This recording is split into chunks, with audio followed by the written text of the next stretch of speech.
In New Hampshire Senate primary, Fox has not called the race, but retired Army General Don Bolduc is in the lead. His moderate opponent, New Hampshire Senate President Chuck Morse, called Bolduc to concede last night.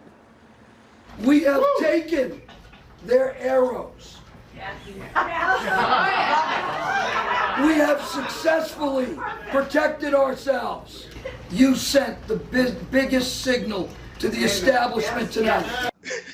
What is he doing? So Dan Bolduc apparently won his primary battle with other Republicans in the state to be the Senate candidate down there, and he took people's arrows. He's got props. He's got fake arrows and a shield because he's a badass. Look at this picture, just image of this guy who never graduated elementary school.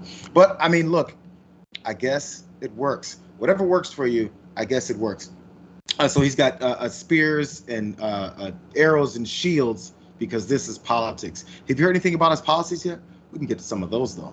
I don't think he's going to talk about that right after he won. But he is also a retired Army general, and he's relied on some crazy messaging to get him here. Again, nothing with principles, but actually more of this. Let's watch. General Don Bolduc. I didn't spend my life defending this country to let a bunch of liberal socialist pansies squander it away. I'm Don Bolduc.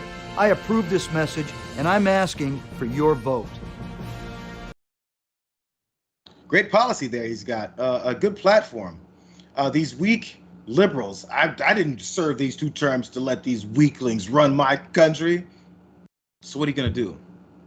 Let's look into it a little bit more, because mainstream Republicans did notice this. And they're like, hold on, I don't think we want this guy here. We don't want more of these crazed candidates that can easily be beaten, which I'm not so sure that that's always the case, even though they're worried about it. Let's go into details of what it is that they are worried about, because Mr. Bolduc's victory will come as a relief to Democrats, again, not sure, who also assume that he is the weaker opponent against Senator Maggie Hassan, who's a first-term Democrat. She won in 2016 by only 1,000 votes in purple New Hampshire, but she's since been saddled with low job approval numbers. Bolduc seems to be taking this approach that all these Republicans have. You got to jump onto the Trump train, Trump train, and also make people very upset. So also his supporters were less animated by the bread and butter things that I, for some reason, think people should care about, such as inflation. But it's soon expected to affect the cost of home heating oil that's widely used in New Hampshire. So it could be something that sticks. But they're actually more concerned with immigration, the 2020 election, and cultural issues, which he, of course, jumped right on top of.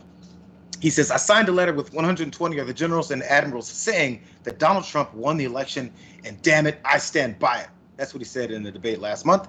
He also said he was open to abolishing the FBI after agents searched Trump's residence in Florida seeking classified documents. And also, Chris Sununu, a moderate and popular Republican in the state, was outspoken in calling Mr. Bolduc a conspiracy theory extremist whom most voters did not take seriously. I think he was wrong about that.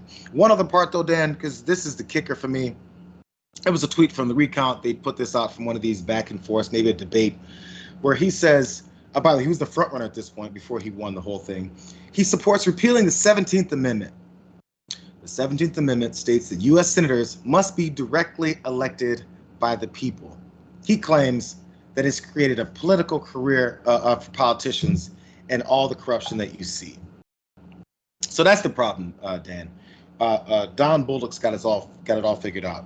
We've got too many of those voters voting for senators in their states. We've got to figure out what's going on with the voters. It's more of the Donald Trump stuff where it's like, oh, there's too many people voting over here. There's not enough people voting over here. We've got to stop the vote over here. We got to keep counting the vote over here. I think he's also one of the number of Republicans who are on the ballot who deny the 2020 election and those results. You know, he's one of the many tea leaves that we're reading as we're going into the midterm election. The fact that he won the primary is yet another, let's say, arrow in the quiver, so to speak, since we're using this dumb, right, I think 300 shield that he has, pretending to be Captain America with his polo t-shirts. Yeah, what a badass.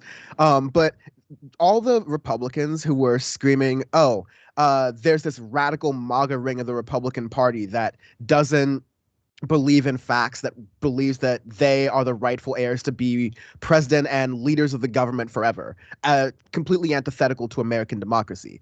That seems to be, I mean, like, if you look at this guy in this case, he won the Republican primary. That seems to be what they want in this area. Whether he will ultimately win against the Democrat that's running in this general election, hopefully Democratic turnout, by the way Republicans are losing, helps to push her over the edge. But I mean, I don't know. It's definitely a race to watch here, because this is the kind of person who definitely could get elected, who gets counted out because not enough Republicans stand up to him. And if this turns out being a red wave election, then this could be a very problematic guy in office. And also, as we've seen when it came to 2016, when Trump started running in 2015, and nearly damn near the whole Republican Party was absolutely and utterly against him, called him a piece of garbage. He's going to be the worst thing that happens to the Republican Party. And famously, Lindsey Graham was one of them, saying if we nominate him, he's going to destroy our party and we'll deserve it. And look where Lindsey Graham is today. So I'm almost ready for the shift that's going to probably happen with many of these New Hampshire and maybe national Republicans who are like, Don Bolduc is a problem. Oh my God, we can't have these radical people on our ticket. And then they get on, they're like, he's the best candidate we've ever had, because all they care about is the seat and not the principle, which is going to be kind of a theme as we go through the show today. But before we jump off this story, let's go back to that graphic one again, you guys.